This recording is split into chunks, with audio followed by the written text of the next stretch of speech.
All right, 5 seconds. Start wrapping it up. Start wrapping up our conversation.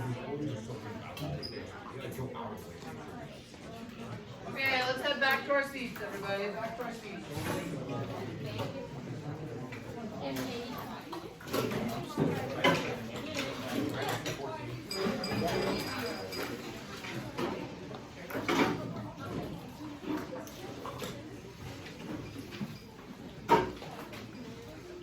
All right, so if you can hear my voice, give me 3 fingers. If you can hear my voice, give me 3 fingers.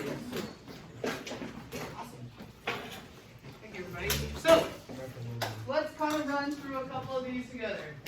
So, let's go down to, what did you notice as you collided just one marble into the other? Someone give me, Jose, what'd you notice? It pushed the other one further, or you think it pushed it further? Okay. All right. What was something that you, when you were using 3, 4, and 5 marbles, what was one of the things that you noticed?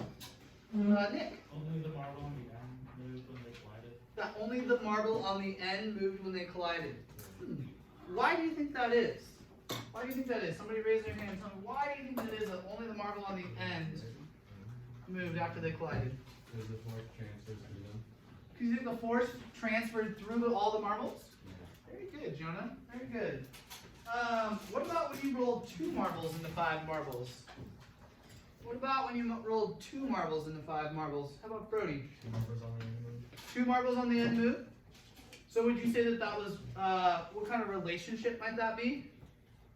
If you rolled 2 and then 2 moved after the collision? Huh? Horizontal. I thought it was proportional. If you rolled 2 and 2 moved, you think it was proportional? Okay, we're going to look into that. Very good. Brooklyn, what about you? I saw it, how many marbles you pushed and how many marbles came out, and they were less likely to move the more longer as they were. Okay, very nice. Very nice. I like that. What about when we got into the bigger marble? What did we notice when we rolled the big marble into the small marble? Tally, is your hand up? Oh, I thought that you had your hand up. Henry. The big marble takes the little marble with it. And Okay, instead of it stopping, because before the small marble was stopping, you tell me, Henry, I don't want to take your words out of your mouth. So, so instead of stopping, it just keeps rolling with it. okay, so it's stopping, it keeps rolling with it. Very good. What about when you rolled a small marble into the big marble? What happened there? Adrian? The small marble rebounded back or got launched back. Very good. So, as we're talking about all of these different marbles colliding into one another, what 2 things do you think make up momentum? What 2 factors, trying to answer, what 2 factors make up momentum? Adrian? Mass and velocity. Okay. Let's take a look. It's not just mass, but it is velocity. Good job, Adrian. Okay. So, now let's turn to page 32. I think you guys are really going to like this one. 32. Okay. So first, before we get started, there was a typo as I printed the packet. If you look here, you need to switch the words picture and graph form. It'll be the second and the third box down. Pretty easy to see. One of them is a graph box, not a picture box. So you'll draw the graph where it says picture before and after, and you'll draw the picture where it says graph form. Okay? So we're going to look at some other real life scenarios of where we find momentum. Okay, and how does it work? And so if you guys remember, okay, this whole year we're working on the triangle of understanding, okay? We have a phenomenon, something that we experience, okay? There's also there's some math that represents what's going on in that phenomenon. And then finally, with math, we're gonna have a graph too, okay? The graph helps us paint a picture, okay? The math helps us describe it. And the phenomenon is something that we can visually see or experience. So, I like this video quite a bit. So this is the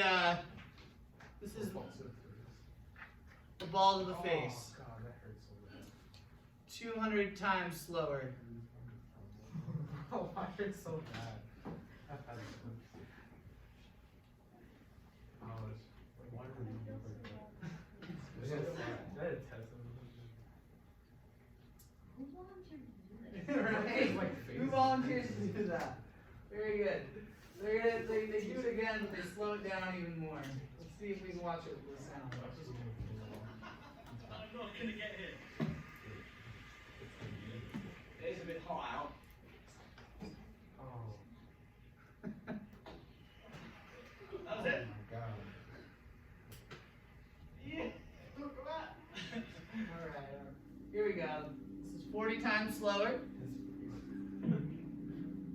Oh. His face like mold. He showed up the ball.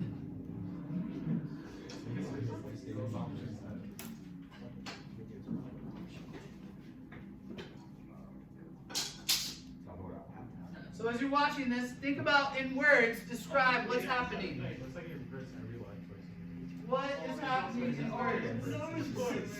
Your nose. What's happening here? Oh, that was so crazy on that. So, describe in words, okay, what is happening. Then I want you to draw what you think is happening. You don't have to be a great artist for this, okay? So take a minute or two to write in words what's happening. And then draw for me what is happening. And when I say what is happening, let's think about the two things that we said are going to make up our momentum, okay? Mass and velocity. So the mass and then the velocity.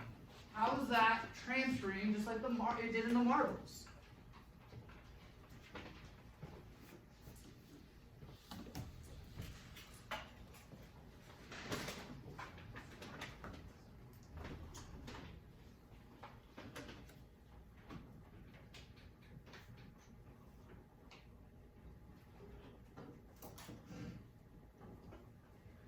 Yeah, Jonah?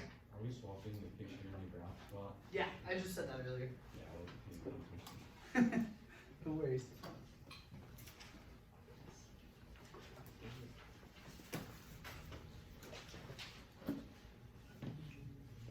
How do you see mass and velocity doing something similar that you saw with the marbles, but with a soccer ball to the guy's face?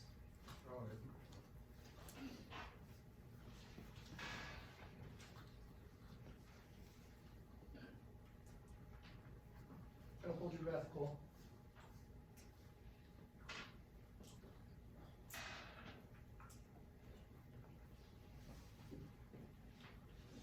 I'm enjoying some of the different artwork that I see as I come around.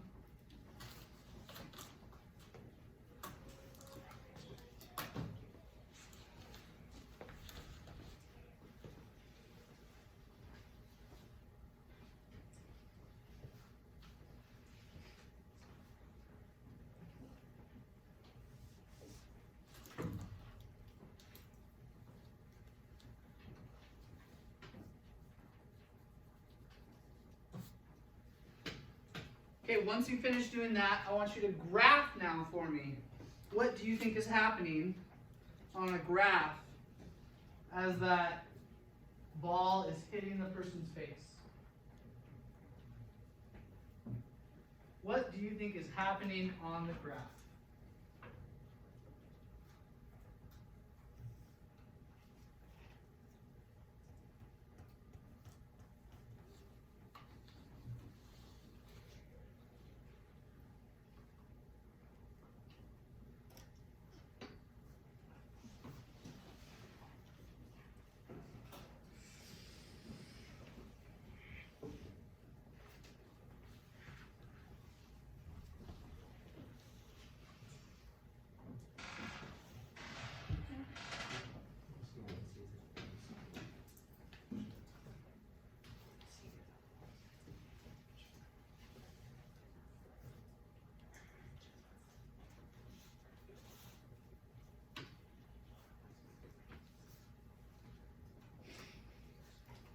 Okay? Who can tell me in words what's happening? their own words. Jeff. Well, it's like, basically this ball, right? Mm-hmm. It's basically being chucked to his head.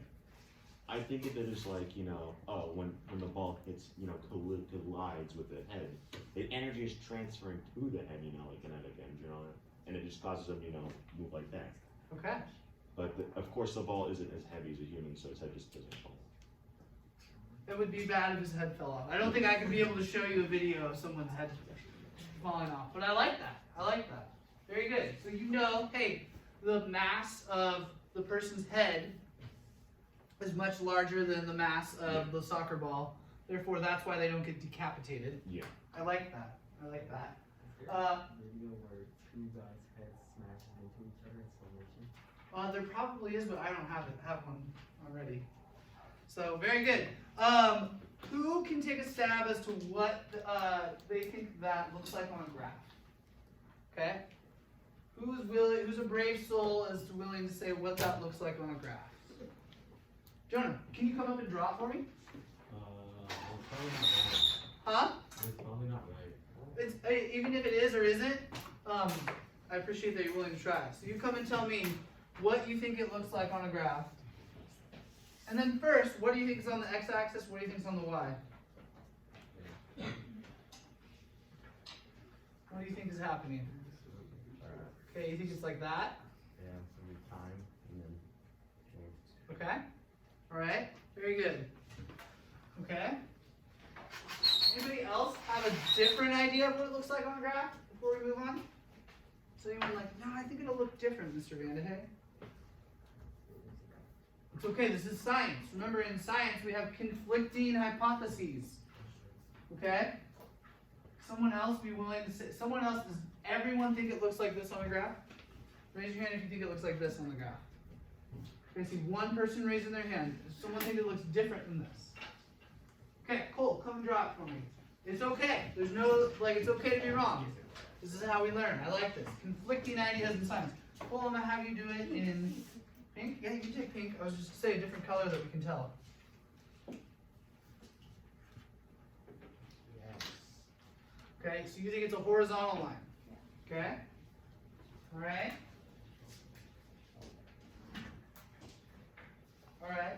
So, let's take. So, which type of pattern is it? Hint. How does the mass and velocity before the collision affect the mass and velocity after the collision? Okay? So it's actually, if it's mass times velocity, it is a proportional line. Okay? So, reason why is because, think about it, remember? We talked about impulse. If I double the mass of something as something's colliding, you guys can easily, just like you said with the train before, okay? It's going to be a bigger collision, right? What do you think?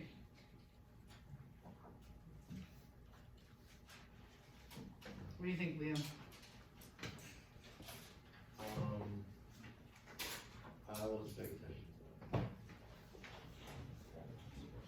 Okay, Liam. Yeah. I'm throwing this pen at the wall. Yeah. Okay? So I threw that small pen at the wall. Now I have a pen twice as big. Okay? Now if that wall was you, for example, if I threw a ball at you, okay, I throw a ball twice as big, you think it's going to hurt more? Yeah. Okay. So we can see it's a proportional relationship. The same thing happens if I change the velocity. Okay? I throw this pen slowly at the wall. Okay? Now I throw the pen double the speed at the wall. That's a terrible throw. But throw this pen double the speed at the wall. Can you assume that's going to be double the amount of force? Okay. So that is a proportional relationship. Alright?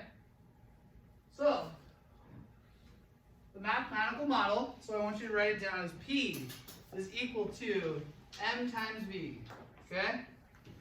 So, I will write it up here on the board. P is equal to M times V. That is our mathematical model for momentum. P is how we talk about momentum. Okay? That's the sign for momentum.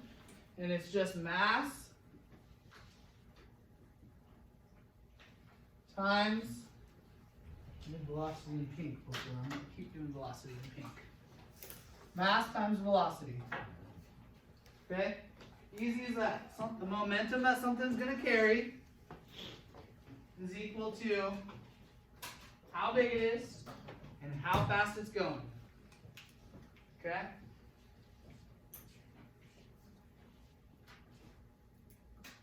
Yes, Tally? Is it just n times v or n times the change in velocity? So the impulse, it's a very good question. So for impulse, is that change in velocity? And the reason why with impulse it's changed is because as it's colliding, the velocity is obviously changing, right? Whereas momentum, we don't have a collision yet. Okay. This is the before the ball hits the guy's face. Okay? We don't have a change in the velocity yet. That's a very good question. Okay? So yeah, no, that's great. So impulse, another way for saying impulse is a change in momentum. Why? Because you're changing that velocity. Whereas momentum, we haven't hit anything yet. There's been no collision yet. Okay? So mass times velocity has a name, it's called momentum. Okay? So now we've completed our triangle of understanding. For us to talk about momentum, plain momentum before it hits anything, okay? We just have how big an object is, how fast it's going. Okay? We saw the experience in the guy get hit in the face. Okay? We saw it on a graph. And it's easy, just like we talked about, okay? Faster it's going means it's going to keep going up. Bigger it is means it's going to keep going up. Now we have a mathematical model for it. So, now we want to take it a step further. We want to talk about the momentum before and the momentum after. Because as you guys have seen with the marbles and with this, everything just didn't stop afterwards. When it hit something, there was what kind of reaction?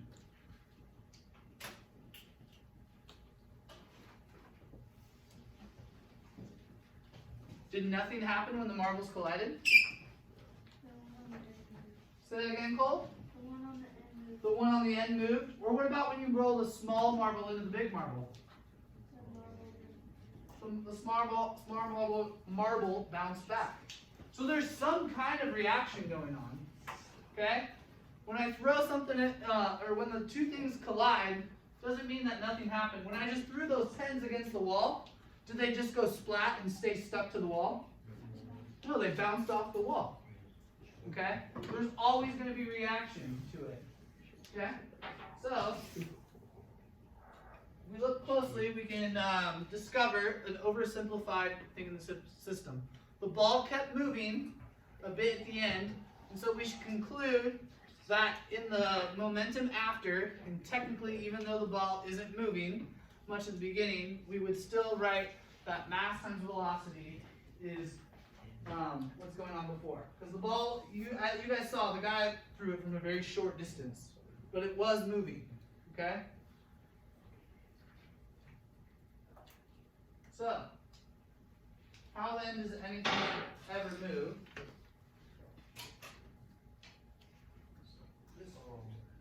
That's what was happening in the concept. So now we're going to move on to the exploding basket. Yes, I understand. Hello, I'm Gav. I'm Dan. We're the. So that, we're going to do that in just a second. Yeah, I've got some batteries here. You know, the ones from like calculators and things like that. Yeah. And you know how much I hate warnings. Right? You bloody hate it. Yeah. It says here. What kind of line is it? Keep out with children. That's how you describe it. Or already failed that one. Yeah, true. Risk of injury due to fire, explosion. Do not exposed to fire or high temperatures. Can I hide in the house while you do it? I'll frame up and leg it. Okay, I'll just sit on my hand. Yeah. These are lithium AA's. Yeah. A normal alkaline AA, you know what happens when you burn it? It kind of just goes and catches on fire. Just stays where it is. This does not stay where it is. Passes wind, that one explodes. Yeah. Sweet. Like a little jet engine. So we've got some calculator batteries here. Just gonna get that out of my pocket.